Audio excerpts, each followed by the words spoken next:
I think, at least in the Christian tradition, the broadly speaking Christian tradition, I think love your enemies is about a key to unlocking the message of Christianity as there is.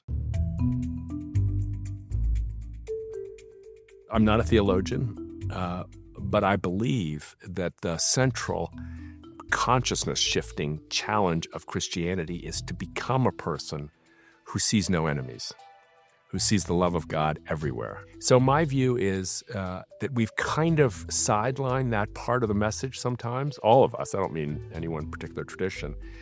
We've spent a lot of time talking about my religious creed versus yours. Okay, so fair enough. We spent a lot of time talking about commandment and moral exhortations. That's also fair game. But we don't spend too much time talking about how to love your enemies. And it seems to me that right now, that's the superpower we need. Our politics is tearing our country apart, not because of differences of opinion, but because of contempt and hatred. This is one of the challenges we face.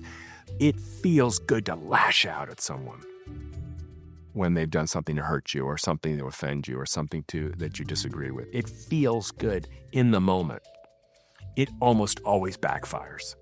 Contempt creates an enemy for your cause, whether that cause is healing a problem in your marriage or healing a problem in the country. So if you want to make things worse, use contempt to describe the person you disagree with. If you want to make things better, if you want your side to prevail, this is almost invariant across all the research and common sense too. Treat the other person with dignity, state your case based on facts, policies, outcomes, figures, experiences. Don't attack the other person's dignity. You got a better shot.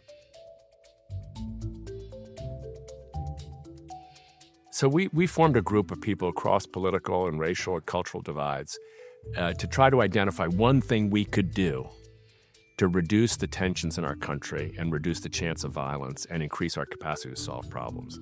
What we came up with was promoting dignity. But everybody said, well, you can't promote dignity. That's a soft thing. Nobody votes for dignity. And nobody knows whether you use it or not. So we said, okay, you know what we're going to do? We're going to measure. We'll score. We're not going to score you, but we're going to score what you say. And if you talk about your opponent in a hateful way, you're going to get a 2 or a 1. If you talk about your opponent with dignity, you're going to get a 6 or a 7 or an 8. So we built a scale that's objective. A person who's very left, taking a piece of text from President Trump or former President Biden, would score it the same as a person who's very right, because it's an objective way of distilling just one thing: how that person in that speech treats his, or in some cases, her opponent, her counterpart. So we've said, so maybe scoring is a way of actually creating a discussion. Not about, I hate Trump, I love Trump, I hate Biden, I love, but whatever, all those things. Not about that, but about how we're treating each other.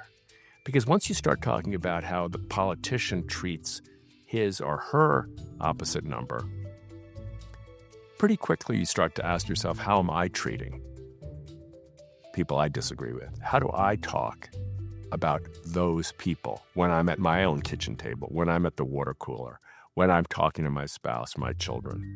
How do I talk about my spouse when I disagree with him or her?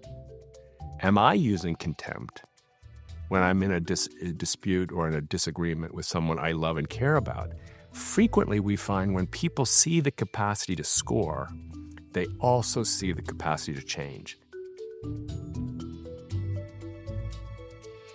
When we pull out the index and we show it to people, what happens is the contempt that was hard not to use becomes contempt that you don't want to use. So it's hard to spot when you use it. It's hard to use once you see it. So the index seems really simple. If you downloaded it, we have these copies of it. We hand out everywhere we go. They're free. You can download it for free. If you downloaded it, the average person takes about 3 minutes to look at it. And they go, oh, I get this. I know it. And I say to the average person, you just said something about Governor Cox. Score yourself. Go score him. Score yourself. The way you characterize him. And if you're like, well, I'm against him. It's us versus him. I mean, he's the problem in the country, in the state. What he's doing is really bad for everybody. Okay, how do you score yourself? That's a 3. A 3. Wow. I don't want to be a 3. That's low. And the next thing you know, the person looks around and goes up, this is a 6. We always talk to the other side, and almost intuitively people say, well, I do want to hear his point of view, and I want to understand. There may be some things we have in common. That's a 6. So you don't have to change your position on what the governor has decided, a policy decision, but you can change the way you characterize him and the way you think about him and the way you talk about him. And what that does is actually helps you become clearer on what's most important to you. You know, I think there's a lot of Americans who want to see a country that comes together and solves big problems. We got AI, we got to solve the problem. We've got a generation of young people who are discouraged and lonely. We got to solve that problem. We've got a housing crisis. We got to solve that problem. We can't solve it us versus them. You can't solve big problems, splitting the country in two and making half the people hate whatever you're going to come up with. It doesn't work. Tell a business leader, hey, listen, roll out a great product, but make sure that half of the company's against it. Business leader would say, you're nuts. You can't run a company like that. Tell the general, lead an army into a battle. Make sure half the army's trying to stop the surge. What are you talking about? It's ridiculous. This country has made some of the worst mistakes in history, and it has always found its way through them. It's a journey with ups and downs, but the curve... the curve of this country's growth and development would be the envy of any business. No business does this. Businesses do this, right? We've done this, but our arc is steep and tall. And I think it's a really tough time for people, and I don't want to be naive about that. And I don't think that has anything to do with politics. I think there's a lot of change, a lot of uncertainty, a lot of fear of the future now. And we've got to be honest with people. We're not naive and glib.